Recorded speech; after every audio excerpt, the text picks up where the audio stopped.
as y'all can see, man, we back at it again. Early morning action with the first video of the day, man. So, shit, y'all been fucking with the gun collection video. So let's go ahead and get to the video, man. Let's make sure y'all like, comment, and subscribe, man. Shit, I ain't gonna lie, man. We finna get ready and keep grinding today on fun them. We grinded to a K on fun them.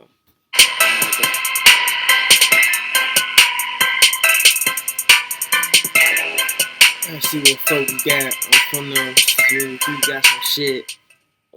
AK low key look, AK low key look decent. Tube, I just got back from an awesome day at the range, and while I've got some of my guns out of the safe, you got hella shit, as good a time as any to go ahead and do a gun collection video. Now, I'm not going to show you all of my guns, but I will show you the ones that I'm most likely to take to the range or the ones that I shoot the most often. So, without waiting any longer, I'm going to go ahead and get over to this desk here, get it cleared off, and we'll go through these one by one. Alright, so the very first gun is going to be a pistol. It's going to be the FNX 45 Tactical. Ooh, that motherfucker looks so gorgeous, I like how that color is. I don't know what color it is, but that little tannish color low-key look decent on the FN though. I ain't go back. I ain't caught that. Now, you can look at this gun and tell something's off. Let me go ahead and remove the magazine out of this. And then we'll make sure it's clear. It is. Not that it would fire anyway. This is a completely dead gun. I don't know what that means. What you see is a terrible stipple job, a really bad Cerakote job, and a fake Trijicon RMR on there. Now, I purchased this from a friend of mine who decided he was going to do some mods to this gun, stippling, Cerakoting, and he had some sort of issue with whatever oven he was using, and it got too hot, and the frame shrunk, and now, as you can see, you literally have to pull the hammer back a little bit in order to get it to work. He had to go through I ain't gonna lie, I wouldn't use that just cause it's fucking up a little bit. You ain't gonna be able to fucking... My bad, y'all. You ain't gonna be able to really do all that in the shootout, bro. Oh, for no. You gotta definitely slide to even fit on the frame. Yeah, definitely. I get that situation. And I told him I'd give him $200 for it, as it was. And he took it. He said, screw it, I don't want to look at it anymore, because it's embarrassing because he paid $1,100 for a gun that he basically ruined. I said, well, instead of it just sitting around, I'll give you $200 for it. Now, why I got this gun, it being dead, I just want this. That's the only reason why I bought it. So he gave me the plate that goes here in place of the Trijicon, the fake Trijicon. So what I'm going to do is buy a non-tactical model, $600-700, and put this tactical slide on it. It'll be black, so I'm going to go ahead and Cerakote this black myself to get everything to kind of match up. But that's why I have this FNX 45 Tactical that doesn't really work. I paid $200 for a tactical slide, a fake Trijicon, 3 15-round magazines, and whatever extra parts I may need inside the frame. At least I'll have those. So that is the first pistol, why I have that one. My everyday carry, this is a Glock 26. Glock 26, on fun them pocket rockets, on fun them. I fucks with them. On fun them. A terrible stipple job done by me, but, I guess it doesn't look that bad having doing it myself. I got rid of the finger grooves because I've got giant hands that basically, as you can see, the finger grooves just won't work for me. This is bone stock. If you got a bigger hand, shit, get a bigger gun. I ain't go about. Bone stock trigger. It has the factory night sights that came with it. I put a base pad on that made it +2. I'll go ahead and clear this because this is my carry gun, so there's a good chance it's got something in it. Cerakoted the frame, OD green. Did the Cerakote, like I said, the stipple job just for extra grip because it's a small gun. But a lot of times this either rides in a holster in my belt, or sometimes if I'm in a hurry, I'll just throw it in a pocket holster and throw it in my pocket. Okay, just tuck that bitch right in your pocket on phone now. That is the Glock 26 Gen 3, the second pistol I wanted to show you today. So for the third pistol, it's going to be my 6 Hour P320. This that is motherfucker look gorgeous too. I ain't gonna lie, it's like I'm new to this shit, so everything look decent. It's like I got to get that shit in my hands to really like get y'all a full like if I would get it or not. Like I gotta have it in my hands to really get y'all a full review or what I feel on it. You feel me? I'm just looking at the look, how it look, and I like how it look on phone now. XF model, RXP. But I don't know how that bitch feel in my hands, so I really can't like say. this SIG a lot. I put a Streamlight TLR HL on it. It came with the Romeo 1 Pro, and one thing, I was either going to buy this or I was going to buy a M17. And what changed my mind, one, is let me grab it real quick, is the grip module, the X Series grip module that came with it, I just like better than the standard P320, so that's why that's a big reason for it. And the next reason was I like the idea of having a red dot on this. Damn, you got the range in the corner right here. I ain't even just peep. It's got suppressor height sights on it, so I'm able to co-witness through the sight without it being on if I wanted to. And I really like that SIG did that with this model. So that's why motherfucker look like it got some kick though. Look like it. I love it. It's got a really nice trigger, and it just feels good. It's a really good, easy gun to shoot, and a lot of beginners that I have the privilege of showing how to shoot, this is one of the ones that I go for just because it's a really soft shooter, and it's just a really nice gun. You said it ain't got no kick now, man. I'm probably just tweaking half hill. Is the 6 Hour P320 XF RXP model. Alright, next up is going to be the FN509 Tactical. This is the gun that I featured on the channel most recently, where I did an unboxing and a setup video for it, where you can see how I installed the Delta Point Pro, the Surefire X300U, and then the newer build Striker assembly in it. I don't know if he just raised the video audio up, but that motherfucker sound loud as shit. We'll be doing a review on this particular pistol soon, but I want to get some more range time with it before I really give my thoughts.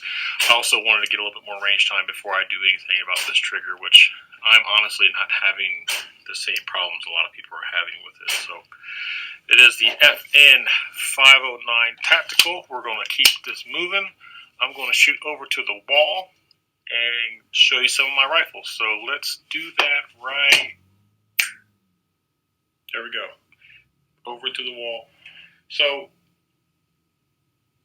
here I'm going to show you the rifles. This is going to be the best place to do it because I don't have any desks right now that are big enough to show off some of these. So for the first one, it's actually going to be two rifles. These two are two rifles that I believe everybody should have in their collection. They're cheap. Normally you can pick them both up for $400 for the pair. So I'm going to cut right here, put them up on the wall, and I'll be right back. So the two rifles that I believe everybody should have in their collection, the top one is going to be the Ruger 1022. I don't like how they look, bro. I can't do it. I don't like how they look. Them bitches look too like they was made in World War II on phone them. That's pretty obvious. On phone them bitches look old as fuck. Everybody should have one of those in their collection. I purchased that one like 4 years ago from Walmart for $150. See, look, bro, I'm not finna buy no fucking Walmart gun. That shit over with, boy. That's like a fucking hunting gun. I don't go hunting. I'm not finna buy no gun from Walmart, bro. I've done to it. I put the 25 round mag in it. I bought those separate, and then the Vortex Venom Red Dot, which makes this thing just an absolute blast to shoot. So if you ever have the opportunity to pick you up one for cheap, which majority of them are pretty cheap, just do it. Right, Those they look things are cheap really as nice. fuck, bro. The same thing with the Mosin Nagant. That is chambered in 7.62 by 54R. It is an awesome rifle. They're really old. That one was made in 1936. So shooting it, that does run through the back of your head. Like, man, this thing is almost 100 years old. That's pretty Man, crazy. I'm trying to see. Told World War II shit on both. It's actually pretty accurate for as old as it is. It doesn't kick that hard. I mean, it's got a little bit of recoil to it. Big old fireball out the muzzle. But honestly, it's an awesome rifle to shoot. And if you've ever seen Enemy at the Gates, you're going to want one. Just watch Enemy at the Gates and then tell me you don't want one of these rifles. So I don't know. I might watch the video. I might watch what he said. Watch to see if I feel any different about it or fun them. Cause right now, it's a no. Them bitches ugly as fuck.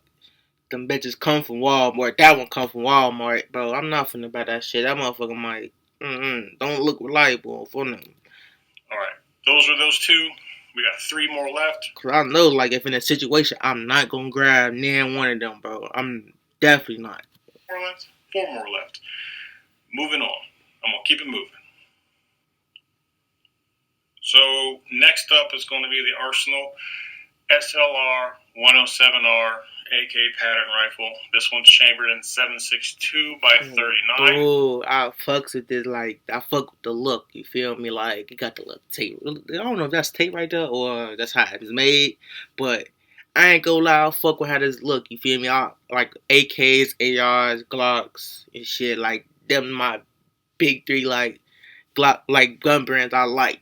You feel me? So it's like cause I personally like seen them in action before. So it's like it's gonna be easier for me to pick one of these than anything else. Cause I never really seen it in person before. I'm not big on Dracos. I like the full size AKs. I've got a few of them. This one just happens to be my favorite. I did swap out the black plastic furniture for some wood furniture. Those are just some Ranger bands just for cosmetics. I put a US Palm grip on it, did some camo pattern on the frame, just screwing around with that. Man, my bad, y'all. I'm yarning so much. It's early as fuck, man. I ain't gonna sleep till a few hours ago, bro. It looks beat up. I only It looks have a like few it's hours got a sleep ton type of shit, miles on bro. it, but I tell you what, This is what I'm trying to say. My round count is probably still under 5,000 on this rifle, and it just runs. This rifle runs, and I love it. If you have an opportunity to buy a Bulgarian AK, do it. If that is in your ability and you have the opportunity to do it, just do it, because these rifles are awesome. I love them to death. Oh, bro, that's what I'm saying. Like, I love them bitches. Don't fun them. And I have to get some more work done to it, but honestly, I love it the way it is, so more than likely I'm not going to change anything. I'm going to keep it moving with the next rifle. The next rifle is not a stranger to my channel. This is my Daniel Defense DDM4 V7. I haven't done a whole lot aftermarket-wise to this rifle. I knew that wasn't no AI. You know what? I'm going to shut the fuck up and let him keep talking. Because honestly, it's dead reliable. There's no reason to mess with it. It's still got the factory trigger in it. The only thing I've done is obviously I put the EOTech on it. It's got a Olight Odin flashlight on it, Magpul foregrip, a BCM charging handle. The rest of it is exactly how it came, other than a couple coats of Krylon that I've put on there over the years. This rifle is my go-to. It's old reliable at this point. I could grab one of these though. I ain't go about 16. I put thousands and thousands and thousands of rounds through this thing, and it still runs like it's brand new. Like it's brand new. I love this thing to death. I'll never get rid of it. And people that watch my channel know that I've had this thing a long time. So it's been through the ringer, been through a bunch of training courses, and it's never given me any problems. So if you are in the hunt for a Daniel Defense rifle, the DDM4 V7 is actually a really good rifle to go with. It's super light and super reliable. So what more can you ask? So I'm going to keep it moving. Next rifle. Couldn't do this that video. motherfucker look raw as fuck. I ain't grab that. I ain't gonna lie. On at least one of my AR builds on here. This is my Mark 18 build. Didn't buy this as a Mark 18. I pieced it together. 10.3-inch ballistic advantage barrel, Daniel Defense quad rail, Daniel Defense bolt carrier group, CMC trigger with a Magpul grip, SB tactical brace. It's got Daniel Defense front and rear irons, along with a BCM charging handle, Trijicon MRO with a Geisley mount, and then a Streamlight flashlight. This thing is everything that I need, everything I wanted in a 10.3-inch pistol build. So it's awesome. It has never failed me. It hasn't given me any problems as of yet. Hopefully that keeps going because I love this thing to death. Another one of my rifles that I'm never, ever going to get rid of. I love this thing to death. So I want to get rid of it. I ain't go about. It's the Mark 18 build. You might also call it a Daniel Defense Mark 18. All right, I'm going to keep it moving. I couldn't complete this video without including my SCAR 17S. This particular SCAR 17S was made in the Like some US. shit you'll fight a zombie apocalypse with on phone them. Instead of Belgium, like a lot of them were made, which I'm actually a big fan of. Obviously, it's in black. Obviously, it's chambered in 308s. I haven't done a whole lot of aftermarket anything to this other than the Kinetic Development Group rail, BCM grip, and a Magpul pistol grip. It's still running the Vortex Strike Eagle 1x6 on there. I'm getting kind of bored with that optic at this point. I want to put something better on there, so I'm looking at the Gen 3 Vortex Razors, the 1/10 power, or I'm looking at a Mark 5 Loophole. I just don't know which one I want to go with yet. I haven't made my mind. They're both about the same price, about $2,000. The only thing that I'll never change for sure is that's going to be the UGG boot stock. Everybody hates the UGG boot. I personally love the UGG boot stock. I think it's what makes the SCAR as far as the aesthetics go, so I'll never get rid of that. It still has the factory trigger in it.